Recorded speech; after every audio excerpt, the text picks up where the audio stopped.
নতুন পোশাক, নতুন সাজ, নতুন বছর শুরু আজ। মিষ্টি মন, মিষ্টি হাসি, শুভেচ্ছা জানাই রাশি রাশি। Happy new year everyone. 31st night নিয়ে আমাদের কোনো প্ল্যান ছিল না, হুট করে একটা ছোটখাটো প্ল্যান করা হলো যে আমরা ঘরোয়া উপায়ে একটা পিকনিক করব। আমরা কি কি করলাম সেটা জানতে হলে সম্পূর্ণ ভিডিও দেখতে হবে।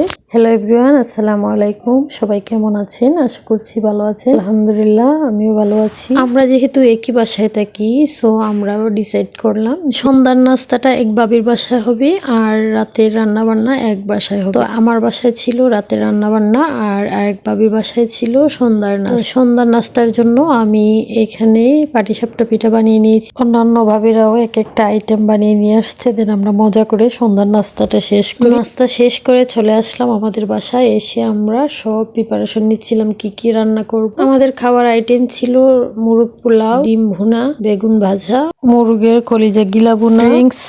তারপর আমরা এক একটা রান্না শুরু করে দিলাম। এখানে এক ভাবি খুব ভালো মুরগ পোলাও রান্না করতে পারে, সেজন্য ওনাকে এটার দায়িত্ব দেওয়া হলো। আসলে ওই ভাবির রাতের মুরগ পোলাওটা অনেক মজার ছিল, উনি খুব ভালো রান্না করেন। আর আমি ডিম ভুনা, বেগুন ভাজা, মুরগিলা কলিজা ভুনা এসব করেছি। আর এক ভাবি সব কাটাকুটি করেছে আর বাবুকে সামলিয়েছে, যেহেতু একটা ছোট বাবু ছিল। এভাবে আমাদের রান্না বান্না হয়। এদিকে পোলাও রান্না করা হচ্ছে। পোলাও রান্না শেষে ভাবি ডেকোরেশন করছিল মুরগ পোলাও। তো ভাবি সুন্দর করে ডেকোরেশন করছিল। যেহেতু বাসায় গ্যাস ছিল না, কারেন্টের চুলায় রান্না করা লেগেছে, সেজন্য আমাদের রান্না করতেও অনেক লেট হয়ে গেছে, প্রায় 12টা বেজে গেছে। এর মধ্যে আমরা এক ভাবিকে খুব মিস করছিলাম। বাড়িতে গিয়েছে, আমরা একই সাথে থাকি, একই বিল্ডিং, তো আমরা ওনাকে খুবই মিস করেছি।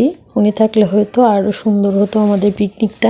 আর বিশেষ করে আয়েশ পাপ্পাকে খুবই মিস করেছি। এই যে দেখেন, এখানে একটা কিউট মামুনি, সবাই মাশাল্লাহ বলতে ভুলবেন না। তারপর যখন 12টা বাজে আমরা সবাই ছাদে গেলাম, গিয়ে দেখি সবাই এনজয় করছে। এখানে দেখতে খুবই সুন্দর লাগছিল, অনেক মানুষ ছিল ছাদে, বাচ্চারা সবাই এনজয় করছিল, গান বাজনা করছিল, ডান্স করছিল। আর এদিকে অনেক আন্টি আঙ্কেলরা ছিল। অনেকক্ষণ ছাদে থাকার পর আমরা বাসায় চলে আসি, কারণ আমাদের সাথে ছোট বাবু ছিল, এত ঠান্ডার মধ্যে আসলে থাকা সম্ভব। তারপর আমরা বাসায় এসে সবাই মিলে কেক কাটি, আর কেক কেটে আমরা সবাই ছবি ভিডিও। আর সব বাচ্চারাই কেক দেখলে খুবই এক্সাইটেড থাকে, কখন কাটবে আর কখন খাবে। আর এখানে সব বাইরে ছিল, আমার হাজবেন্ডের সবাই মিলে ভিডিও করছিলাম, ছবি উঠাচ্ছিলাম।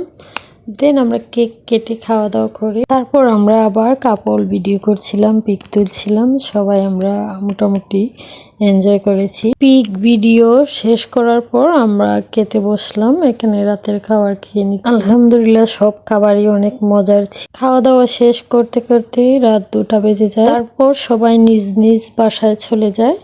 তো আমাদের ভিডিও আজকে এই পর্যন্তই। সবাইকে অসংখ্য ধন্যবাদ এতক্ষণ আমার ভিডিও দেখার জন্য।